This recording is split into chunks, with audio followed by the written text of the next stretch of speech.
What's up, everybody? Welcome to Among the Fence, my YouTube channel where I do music reviews. Today we're checking out the new album, Skeleta by the band Ghost. This is the sixth studio album from the Swedish hard rock band that could be kind of divisive. I know a lot of people within the metal communities on like Reddit and dare I say Facebook don't really care that much for this band. They specifically don't like the fact that this band looks kind of gothic or like a death metal band, and they sound the way they do. They have like a 80s kind of hair metalish sound sometimes, or just the 80s kind of hard rock sound, and it doesn't necessarily fit the way they look. And personally, I kind of like that. I like that they have this theatrical kind of gimmicky look to them. They have more of like a pop sound, which throws you off so much. It adds to the fun factor to their music. For me, at least, I don't know, I just enjoy it. I like that it throws you off. I like that it doesn't really fit and it feels out of place. And these metal groups on social media have described this band's music as Scooby-Doo music, which I find to be hilarious. And I do enjoy this band a lot, but the last like full album that I really enjoyed was Meliora, which came out quite a while ago. It's got some of the best riffs, some of the best songwriting, some of the catchiest choruses, and a lot of the music sounds different from all of the other stuff on that album. You got Majesty, Mummy Dust, He Is, From the Pinnacle to the Pit, which to me are all just really, really good sounding Scooby-Doo jams. The following album they released, Prequel, was pretty decent. It just didn't have quite as many hard-hitting songs. It has some bangers on there still. I really love the single Rats, which to me is just about as good as any song that found off of Meliora. It's just the rest kind of weren't really that great, but this album is still considered to be a fan favorite by a lot of different people. They then released Impera in 2022, which honestly I didn't really care that much for. They kind of did away with the whole devil worshipping thing for a more accessible entry into the American market, I believe. Also because I'm sure that the band doesn't want to be labeled as that. They want to sing about other things, which, I mean, you kind of run out of stuff after about 4 or 5 albums of singing about kind of the same kind of devil worshipping sort of thing. And yeah, I mean, I could see how they could get tired of it, but this album was just so, when they released 20s as the first single, it was just so silly and comical. It made it hard to take the rest of this album seriously whatsoever.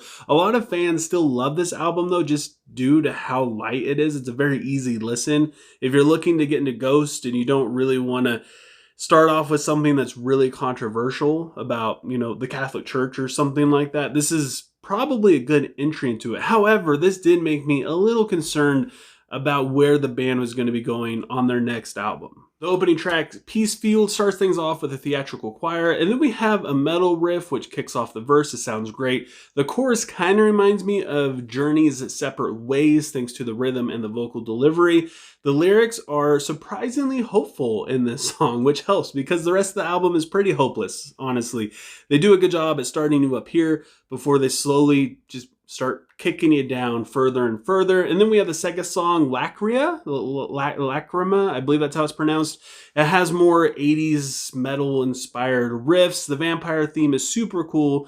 And the verses, the chorus, I think touches on being judged by religious groups that he has now decided that he just doesn't care. And in deciding to not care, he's kind of found new freedom in that, which totally makes sense. I'm not really a huge fan of this song because I find it to be kind of boring, honestly. The lyrics feel a little too angsty for me. It feels like a teenager who just left his parents' house after turning 18 and they're super religious and he's like, I'm leaving and I'm never coming back and I don't care what you guys think of me. It's a very fist shaking kind of song, and I don't know, it's just, yeah, it's very angsty. I did enjoy the second song though, Sanitized, which I found to be pretty cool, touching on the unnecessary guilt that comes from being within certain religions and feeling like there's just something wrong with you because you're a sinner. The pre-chorus puts the blame on oneself, where he's kind of blaming himself that there's something wrong with him. And then I feel like the chorus is the condemnation coming from the actual church itself. Musically,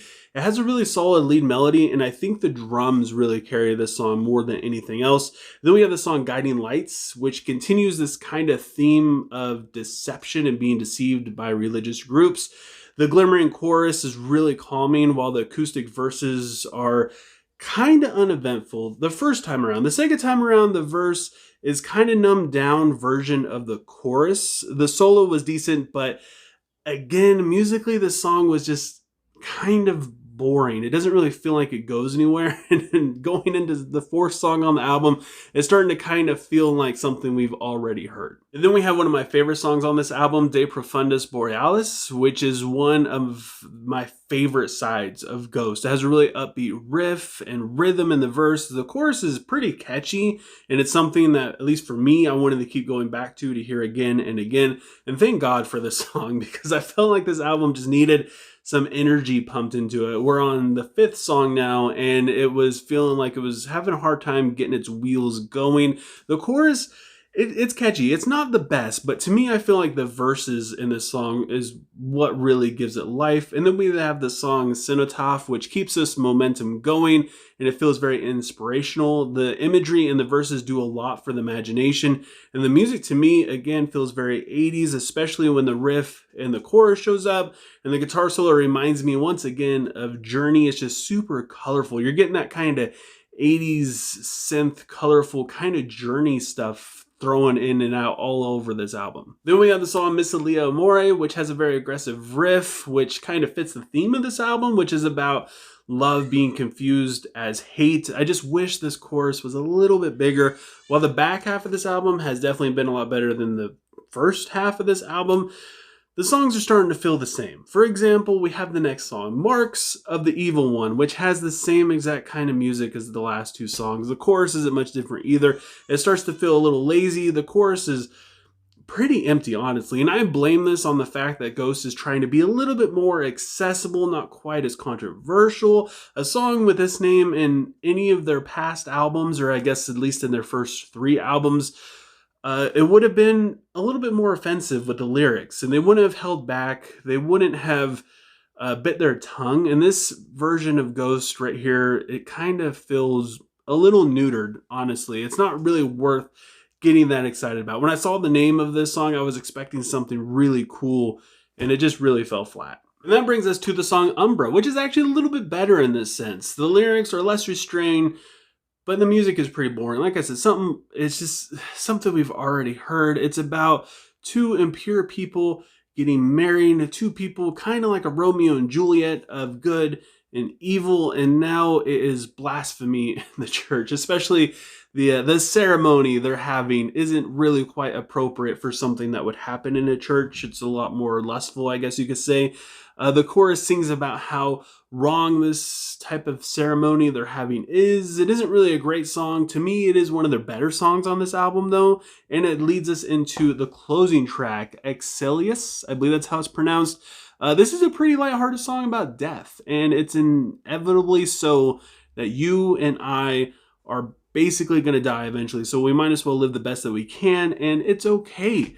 It's kind of cheesy. It's a little too straightforward for me, which kind of makes it silly. It reminds me of the song Everybody Hurts by REM. It has the same kind of feel to it. I don't know if that's what they're going for, because a lot of this album feels 80s inspired to very specific songs and stuff. So maybe that's what they were doing, but I don't know. It just really wasn't. Instead of Everybody Hurts, it's like Everybody Goes Away. They kind of, again, hold back a little bit lyrically. In essence, it's a good theme for this closing track, but it just feels a little lackluster. Like, I feel like they could have went about it a little bit differently, specifically lyrically. It's like they just wrote down the first thing that came to their mind and didn't rework it or try and figure out more catchy, better metaphor for anything. They just kind of went with whatever it was that they had written down, and that was it. Honestly, this is kind of exactly what I was expecting from this album. It's very radio friendly. This is a very easygoing PG version of Ghost, not even in terms of like swearing and stuff, but in terms of themes and things that they're addressing and the way they do it. They're just kind of, it's like they tied their hands behind their back in ways of creativity. It's like they're trying to change and step away from the whole devil worshiping thing, even without trying to be accessible. They're just trying to change their image a little bit and probably getting bored trying to sing of other things. and it just isn't really working out that well for them. At least for me, I find the lyrics to be very lazy. The music is very rinse and repeat. It's kind of the same thing over and over again. And being honest, Ghost doesn't really have that huge catalog of different sounding songs to begin with. But on their earlier stuff, a lot of the songs, if you heard a song, you basically knew what it was. And on this album, if you hear a song, it could be any of 4 other songs on this album. So yeah, it's just very uninspiring, and all the music sounds the same. So because of that, I got to give Skeleta by Ghost a 4.7 out of 10. But I want to know what you guys think. Leave a comment below letting me know what you thought of Skeleta. Let me know what you'd rate it, what your favorite song is. Also, if you enjoyed this review, don't forget to give it a like. It helps out so much with YouTube's algorithm, especially if you want to continue seeing me in your recommended section, or if you want notifications, you can always subscribe and ring the bell icon. Do any of those things helps me out more than you guys could ever imagine. I appreciate it so much. Thank you guys so much for sticking around, those of you who have been here for a long time. And for anybody new here, thank you for deciding to check out my video. I hope you enjoyed it regardless. On if we have different opinions, that's totally fine. Leave a comment below letting me know that you completely disagree and why. I just don't see it the way you see it. I enjoy hearing those very, very much, and seeing why people enjoy stuff when I don't, or vice versa, while I enjoy stuff while other people don't. This whole channel is just about talking about music, nothing more than that. And I just thank you guys so much for taking time out of your day to listen to me sit here and talk about music. And I hope you have a good rest of your day or night, whenever you have me watching this. And I will talk to you guys next time.